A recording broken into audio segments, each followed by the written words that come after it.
Welcome back to the panel where we just watched our first game of Vega Squadron versus Team Spirit. And of course, you're still watching Dream League Season 5. And these two are right. You're wrong. It's okay. No, I was right. I just got the teams wrong. All I said was Wind Ranger was going to lose. I just put her on the wrong team. This is true, actually. You did say Wind Ranger was going to lose. That's my analysis for the game, Wind Ranger. That's how he covers it. He says both teams are going to lose. Now, we've got a lot to get into with this game. However, although that was a grudge match, the real grudge match was Shiver versus the picture of the dog.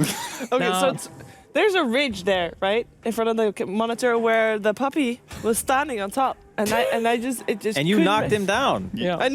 No, I did not knock him down. Let me give you some background into when this. When ODPixel is casting, he is so animated that the picture constantly falls down. Oh yeah, that's true. So I figured I'd put it back. We talk a lot about players, about their past, their histories, and how it affects games. Yeah. I want to talk about your puppy game. Now, before that game started, you went and got a popsicle out of the fridge. I did. And it was an alcoholic popsicle. It has I did not know this. alcohol in the popsicle. I did. We're dealing with a white girl wasted situation. No. So the scenario was this. It is Weppus' birthday today. Happy birthday, Weppus. Happy birthday. So there was cake. There was pie, there was cake, there was everything. But before the show, I couldn't eat because I was saving it to eat after the show. After the first segment, during the first game, I wanted to watch the game and have cake at the same time. There was no cake left. Cake was, everybody ate the cake, and so I frantically looked through the fridge that is pretty stock full of Monster, so I had to look behind all the cans of Monster and see what else is there. So I found the freezing section, and there were popsicles in there. It's like, hey, you found the hidden popsicle alcohol There's stash. like a drawer full of popsicle. Now, I might have been, I should have been tipped off at the flavors. Right. Because it was like mojito, pina colada, margarita, or whatever that one is. In short, this chick is faded. She's faded as heck right now. I figured I'd have a mojito popsicle because it probably tastes like lemon. All right. Anyway, let's bring it over to some of our more straight-edge panelists here. Some of our non-inebriated people. Tell us about that last game. What were you guys' impressions? Well, I think Vega were talking about it at the beginning of the draft. It's kind of like, in that game, Team Spirit have to execute. You know, they have Bounty Hunter, they have Furion, they have Shadow Shaman. And they didn't really have a lot of catch on Vega, but at the same time, it didn't really matter because a lot of it just boils down to the fact that this lineup with Shadow Shaman, first couple of word usages, I think we also have a replay about that and seeing like how much he actually did with them. Like Always Wanna Fly was walking around. I don't think he dropped wards on a single tower this game, did he? No. Like every single one of them was like team fight. It was fighting. I didn't see any on towers at least, and they did tremendous damage in the Roche Pit, and still they lost the fight because their lineup was not drafted to be excelling at one thing. They have okay split push, they have okay catch if the enemy split push, they have like decent team fight, but they don't excel at anything, so they couldn't really execute well enough to carry this draft. Because even this game, they had a good start for Bounty Hunter, and still they couldn't get the momentum going, even with that. Yeah, let's actually look at the replay selected of the Roche Pit. I believe that is our first replay up, where we can see what actually happened. So the most important thing to know here is how it kicks off. It's like you can do the drawing. Why not? Oh, great. Okay, so basically, you see the wards, right? He drops them immediately. The wards are there. All right. And this Static Storm that's about to come out only hits on 2 heroes, one of which is Illidan. Obviously, he's Wraith King, so he doesn't really care that much. He'll be respawning, right? So Always Wanna Fly dies, but he's already used his most important spell. Static Storm zones a couple of heroes. You know, Power Shot goes through. And this entire time, these wards are hitting like all these heroes. You can see Shioma's like forced back into the very back of the Roche Pit. And if you have a ward situation like this, even landing a shackle like that, it looks like this fight is going really well for Team Spirit at the start. And then you're like, wait a minute. We actually just don't really have that much damage. And these Forge Spirits were up the entire time as well. The funny part is this fight kept going for so long. The wards were dropped at 30 seconds, and they have been hitting heroes for more than 20 seconds. Yeah. Non-stop hitting heroes, and they have Force Spirits as well, and still they lose this fight. It's it just goes to show how strong the heal from Chen is, and how good we are at drawing here.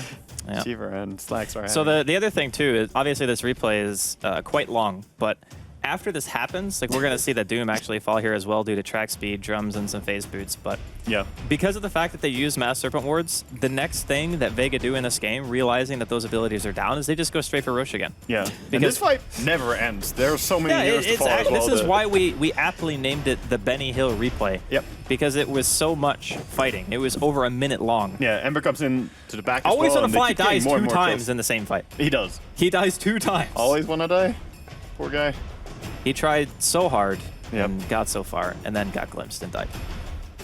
So yeah. I also, it's just too much tankiness on Vega's draft, and they got good items as well. I think that the way they had to win the game was such a small window. It's like you need to win all of your lanes, and you need to kill every single outer tier tower really fast. Well, that's the thing. How do you kill all the tier 2 towers when you don't have amazing ganks, you don't have good team fights, you don't have good 5-man push? Like, you need to somehow get the gank with your sort of good pick-off, and then go for the push and outnumber the enemy, because you don't win a 5-on-5. Yeah. It's just so much, so many conditions that have to be met. Like the Furion had to move where the Bounty Hunter was, like every single gank, and like just spawn treants and push off of it. Like if they get a kill, they just need Fury in there, push. Get another kill, push. Like also, one good thing in this game, the Doombringer, when he finishes up the Crimson Guard, just denies so much of the damage from Windrunner and from the entire team, of course, of Team Spirit. This is great. Yeah, man. Look at him go. Oh, likewise. This Previously. is great. I feel like there's a big disconnect between the intelligence levels on the right versus the left. Okay, back to the mojito. No, I actually want a popsicle now, to be honest. Yeah, there we different go. A flavors. big disclaimer for everyone who recommend- doesn't know, Shiver is a massive sugar fiend. Yeah. Like Yeah. massive. They're actually called nice cocktails with like a space between the N and the ice. Oh! Welcome to Punville, played. USA. See, this is what we call a balance, though, right? Because now we can have an actual conversation about Dota and about popsicles that have alcohol in them. And it's okay. We can make that work. Only at DreamLeague. Only a Only a DreamLeague. DreamLeague. But looking at game 2, it's gonna come up very soon. I want to hear from you guys. Can Spirit do that? And what do they need to do to have it? I just think that this draft in particular put them in a really hard position from the get-go. I think that reaching a stage in the game where you feel confident that you're going to win as Team Spirit was so hard. Like Wega explained it very well. You just have to do way too much. So maybe have a more focused idea instead of picking a lineup that just kind of does everything. Well, I believe one thing they could have done is what you mentioned earlier, the Juggernaut pick. They would have better pick-off if they had something that can burst the enemy. Because the Wraith King, sure, it's good against Doombringer, and that's probably why they picked it, to be honest. Doom was picked and then immediately Wraith King afterward. Well, immediately in reaction. Yeah. And it just put them in a weird spot. So they need to have some strength that they can go to. I look for them in the next draft to have some execution plan. Yep. And before Treant. Yep. Really, It could happen. It could definitely If it's that's- back to square one, back to the safe draft from Goblack, indeed with Treant, Weaver. It could be. Bad. I mean, the other thing, too, is they didn't put much priority on mid this game. Like, they were left with a Wind Ranger, because obviously Invoker got through, OD was banned in the first phase, and I think they picked it, second or third? They Something picked like Wind that? Rangers Also, third, very early. Third. But one thing that I feel is this was the safe draft, because you have like all the bases covered. I think you need to be risky in your drafting, and to get really strong at something, you need to sacrifice other things, because they had okay split push, okay everything. Like everything in the draft was decent. Yep. But you need to excel at something, so that's where the risky part can be rewarded. I can't help but agree with you more. I mean, that's one of the few times that we've actually seen Vega go down is with a very focused and meaningful draft behind it to try to expel some kind of weakness. Vega's a very strong team, and if you just go in there thinking that your abilities and your players are going to get you through it, might see a game like we had last one. So hopefully Team Spirit can get a nice plan going together and find something to pick on, something to chisel away at this very hard team. Yeah, And we get some have popsicles. And some pops. We could give them some Nice. popsicles. They can get I a don't little know if messed that would up. increase their gameplay. It might help. Like, You just got to hit the perfect zone. That's Yeah. right. okay, what is the perfect zone? You How know, many more popsicles do I need to Popsicle eat? They Two and a say- half Popsicles. Yeah, like 2.5. Yeah, 2.5, maybe 3. 2.5 Depends. popsicles. Yeah. Whoa, dude, that's 3 popsicles. You're going to be messed up, bro. I'm just saying everyone's been there. That's your pre-game Oh. routine. We've all Team got Spirit. 3 popsicles. Yeah. What do you think they call them? Team Spirit. The Team Spirits. Look at that. Woo.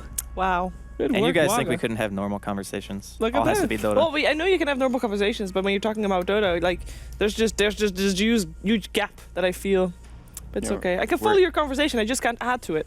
I That's see. more like I choose not to. I mean, I could have a 2-hour conversation about what happened, or I could say it in one word, Wind Ranger. So we'll move on to the next one. We can find out if there's going to be Wind Ranger next game as we are in the draft Ooh. of game 9.